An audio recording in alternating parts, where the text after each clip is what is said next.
के बारे में पढ़ेंगे कि शिक्षा के कौन कौन से प्रमुख अंग हैं। शिक्षा प्रक्रिया 3 अंगों में संचालित होती है। पहला अंग है शिक्षक,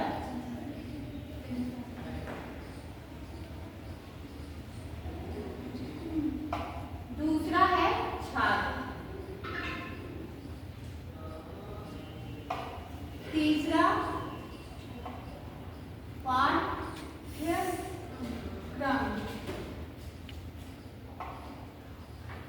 ये शिक्षा प्रक्रिया के 3 प्रमुख अंग हैं।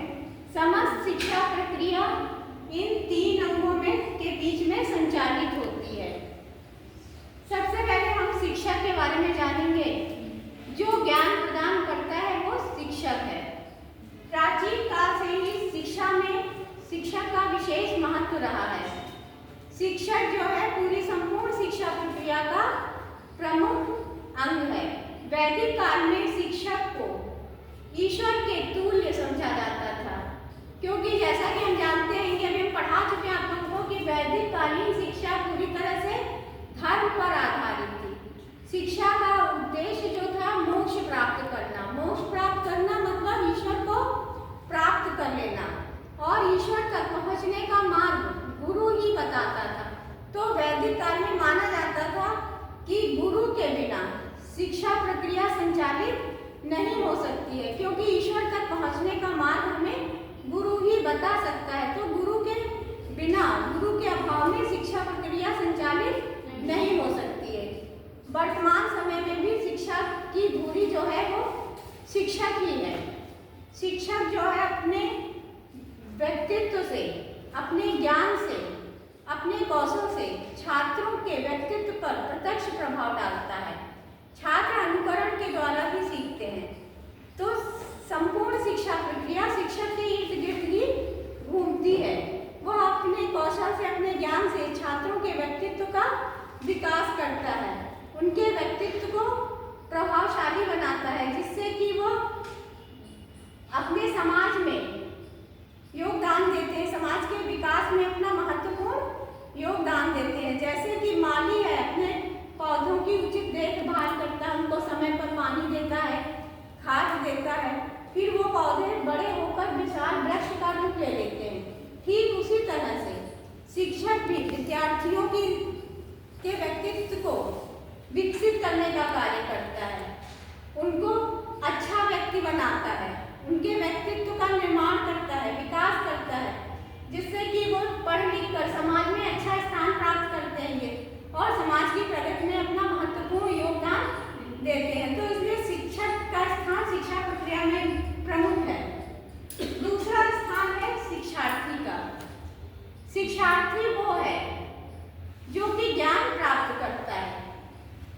छात्र का कार्य क्या है? ज्ञान प्राप्त करना। शिक्षक पढ़ाता है और छात्र ज्ञान प्राप्त करता है। अगर शिक्षार्थी नहीं होगा तो शिक्षा किसको पढ़ाएगा, किसको ज्ञान प्रदान करेगा?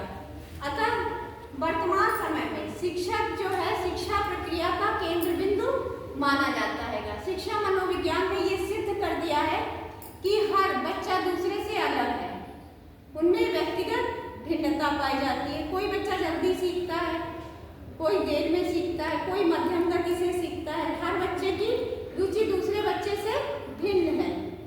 तो शिक्षा जो है व्यक्तिगत विभिन्नता के आधार पर प्रदान की जानी चाहिए। तो इसलिए शिक्षा प्रक्रिया में छात्र का भी महत्वपूर्ण स्थान है। छात्र नहीं होगा तो शिक्षक सिखाएगा किसको, कौन ज्ञान प्राप्त करेगा? तो शिक्षा प्रक्रिया छात्र के ही चारों ओर घूम रही है, और छात्र के व्यक्तित्व का विकास करना शिक्षक का उत्तरदायित्व है। शिक्षक के छात्र के अंदर सारी योग्यता, क्षमता छुपी हुई है। शिक्षक उसको सिर्फ मार्ग देता है, अच्छा वातावरण प्रदान करता है, जिससे उसके अंदर जो प्रतिभा है, जो कुशलता है, वो अपने आप उचित वातावरण पाकर बाहर आ जाती है। हर बच्चे के अंदर कुछ न कुछ योग्यता छुपी हुई है, उसको आवश्यकता होती है उचित वातावरण मिलने की। कि अगर उसको अच्छा मार्गदर्शन मिलता है, अच्छा वातावरण मिलता है, तो वह अपना विकास स्वयं कर सकता है। विद्यार्थी में इतनी क्षमता होती है। तो शिक्षक का जो कार्य है शिक्षार्थी को या छात्र को विशेष महत्व दिया जाता है। तीसरा जो आपका वो महत्वपूर्ण कड़ी है या तीसरा अंग जो है वो पाठ्यक्रम है। पाठ्यक्रम का अर्थ है अनुभवों का संगठन। अनुभवों के संगठन को पाठ्यक्रम कहते हैं। विद्यार्थी जानता है पाठ्यक्रम के द्वारा कि उसे कितना सीखना है, शिक्षक को पता होता है कि उसे कितना पढ़ाना है, क्योंकि छात्र जो है समाज का एक सदस्य है।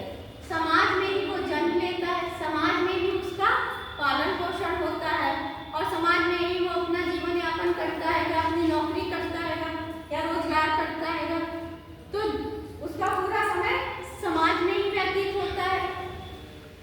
तो शिक्षा ने समाज के विकास के लिए रूपरेखा बनाई, योजना तैयार की। वही योजना जो है पाठ्यक्रम है कि किस तरह से छात्र को हम एक सुयोग्य नागरिक के रूप में डेवलप करें, उसका विकास करें, ताकि वो भविष्य में आगे चलकर समाज के विकास में अपना योगदान दे सके।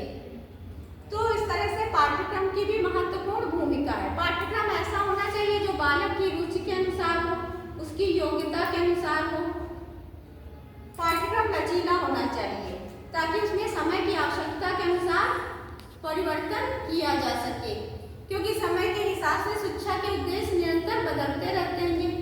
तो उद्देश्य के अनुरूप भी पाठ्यक्रम होना चाहिए। तो पाठ्यक्रम हमारा लचीला होना चाहिए, बहुत कठोर पाठ्यक्रम नहीं होना चाहिए।